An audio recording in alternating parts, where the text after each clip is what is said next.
में प्यारे भाई और बहनों, आज के मनन चिंतन के लिए हम लेंगे मत्ती का सुसमाचार अध्याय 12 पद संख्या 46 से 50 तक। ईसा लोगों को उपदेश दे रहे थे कि उनकी माता और भाई आए।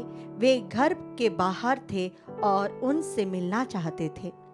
किसी ने ईसा से कहा, देखिए आपकी माता और आपके भाई बाहर है, वे आपसे मिलना चाहते हैं।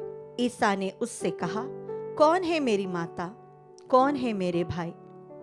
और हाथ से अपने शिष्यों की ओर संकेत करते हुए उन्होंने कहा, देखो ये है मेरी माता और मेरे भाई।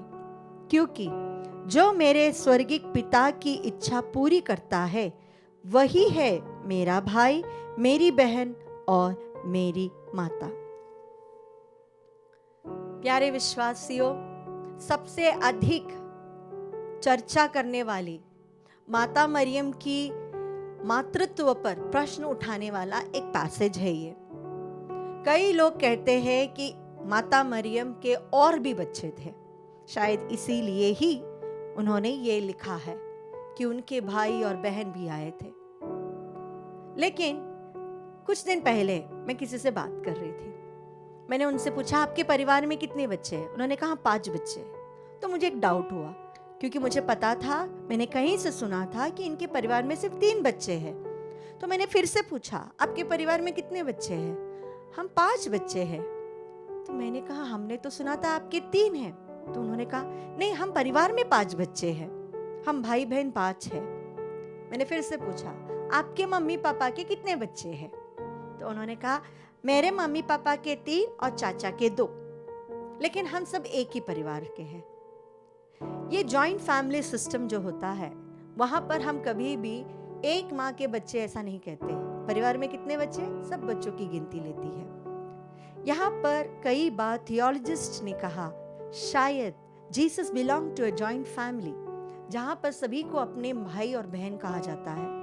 शायद इसीलिए ही ये लिखा गया था कि माता मरियम और प्रभु ईसा के भाई और बहन उनसे मिलने आए। लेकिन मैं इससे भी ज्यादा आज एक वाक्य पर फोकस करना चाहूंगी, जहां पर ईसा कहते हैं, देखो यह है मेरी माता और मेरे भाई। क्योंकि जो मेरे स्वर्गिक पिता की इच्छा पूरी करता है वही है मेरा भाई, मेरी बहन और मेरी माता। इस वाक्य के द्वारा प्रभु 2 चीजों को हाईलाइट करते हैं। वो अपनी माता के गुण के बारे में बताते हैं कि कौन है मेरी माता। मेरी माता वह है जो ईश्वर की इच्छा को पूरी करता है। उन्होंने माता मरियम के एक गुण को हाईलाइट करके बताया। इस प्रकार प्रभु ने पूरी दुनिया को एक सार्वजनिक परिवार बनाया।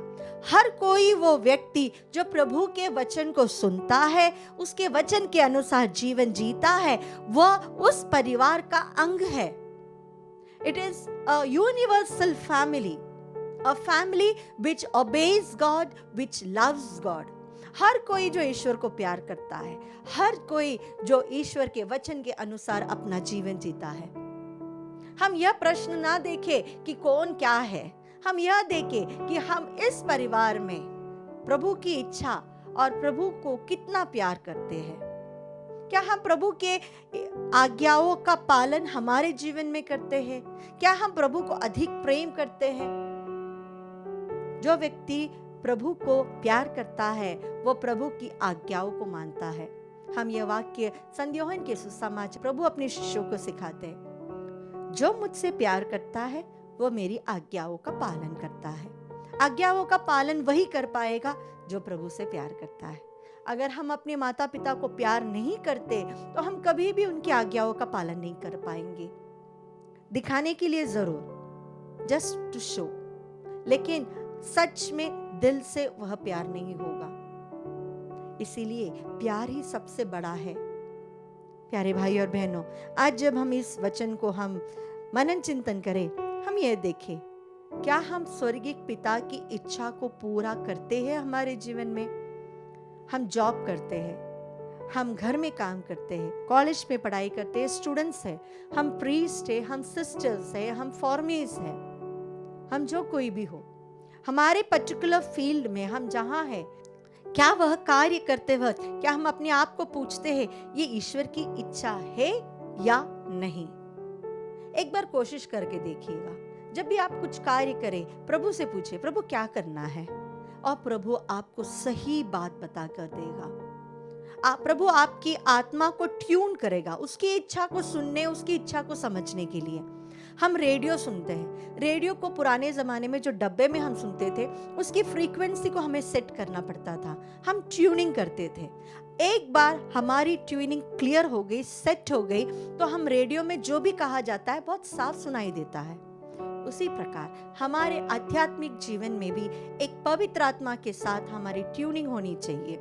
यह ट्यूनिंग हो तो हम प्रभु की इच्छा को सुन सकते हैं, समझ सकते हैं, और प्रभु हमें या पवित्र आत्मा हमें यह कृपा देगा कि हम उसके अनुसार अपने जीवन को आगे बढ़ा सके। आइए आज हम अपने जीवन को पवित्र आत्मा को समर्पित करें और पवित्र आत्मा से कहें, ईश्वर के प्रेम से हमारे हृदय को भर देना, क्योंकि रोमियो के नाम पत्र अध्याय 5 पद संख्या 5 में लिखा गया है कि पवित्र आत्मा ही ईश्वर का प्रेम हमारे दिल में रखता है। पवित्र आत्मा से प्रार्थना करें कि हमारी ट्यूनिंग कर दो प्रभु के साथ, कि हम प्रभु की इच्छा को जान सके, समझ सके और उसके अनुसार अपने जीवन को आगे बढ़ा सके, और प्रभु ने जो सार्वजनिक एक परिवार बनाया है उसका अंग बन सके।